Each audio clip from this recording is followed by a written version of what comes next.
Саламатсыңарбы балдар.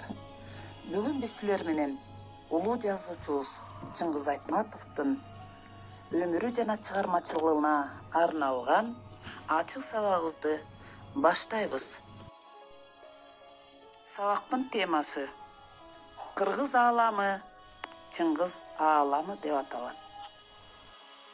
Маанайыңар жакшыбы балдар? Маанайыңар жакшы болсо, анда силер менен бирдикте сабактын максатын коюп алалы.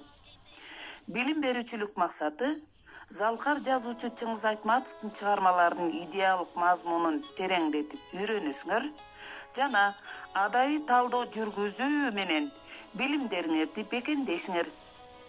Ал эми өнүктүрүүчүлүк максаты чыгармадан көркөм окуу менен логикалык ой жүгүртүүңөрдү, сүйлөө кебиңерди өздөштүрүү ыкмаларын өнүктүрөсүңөр. Тарбия берүүчүлүк максаты канткенде адам улуу адам болот деген Чыңгыз Айтматовдун философиялык ой жүгүртүүсүнүн негизиндеги чыгармалардын топтомунда ыймандуулукка, адеп ахлактуулукка, маданияттуулукка тарбияланасыңар. Чыңгыз Айтматов 1928 жылы 12 декабрда Талас облусунун Кара Бура районундагы Шекер айылында туулган. 1952 жылдан баштап анын Ашым, Газетчи Дүзүйө, Кайракта, Сыпайчы, Ак Жаан, Түнкү Сугат, Асма Көпүрө аңгемелери жарык көрө баштаган. Чыңгыз Айтматовдун чыгармаларынын жаралышына анын балалык чагынан ата мекендик согуш жылдарына туш болушу бирден бири себеп болгон.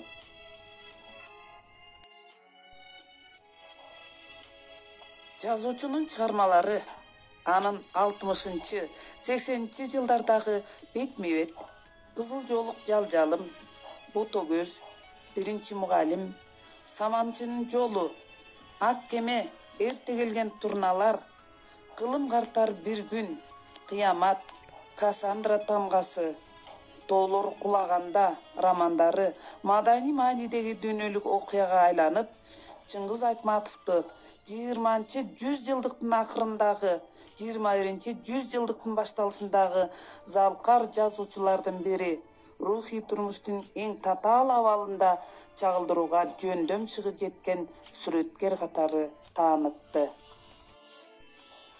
Жазуучунун көптөгөн чыгармалары ушул кино аркылуу чагылдырып, спектакльдерде коюлуп өзүнчө бир жаркын барак болгон Жамиля, Биринчи мугалим, Саманчынын жолу, Фудзиямадагы кадыр түн, Кылым картар бир күн, Кыямат, Стамбулдун, Софиянын, Улан-Батырдын, Варшаванын, Бухаресттин, Лондондун, Москванын, Бишкектин жана дүйнөнүн башка көп өлкөлөрүндө көрсөтүлүп, сахналарында коюлуп келе жатат.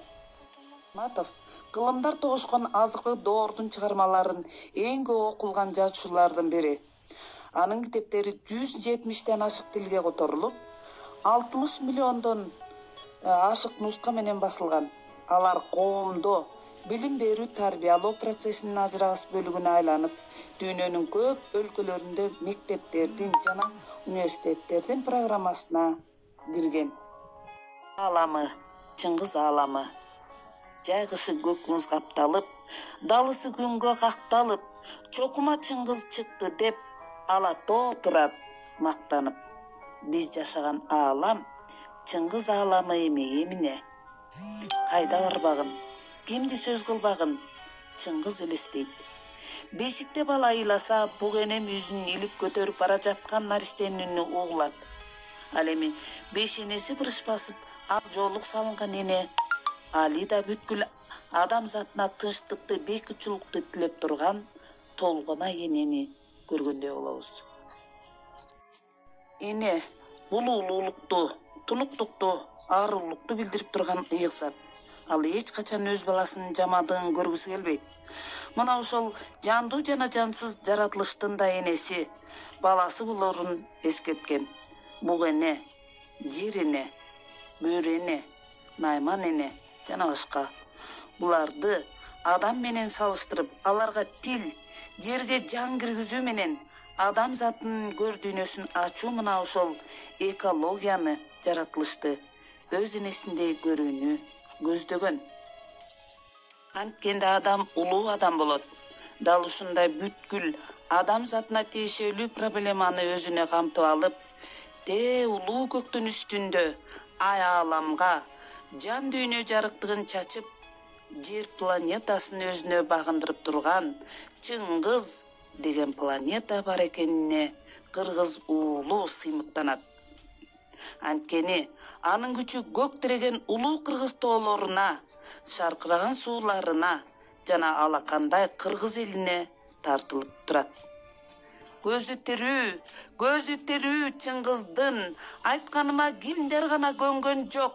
Чыңгыз көзү жашайт кыргыз көзүндө. Демек анда Чыңгыз тирүү, өлгөн жок. Ушун менен залкар жазуучубуз Чыңгыз Айтматовго арналган ачык сабагыбызды жыйынтыктайбыз.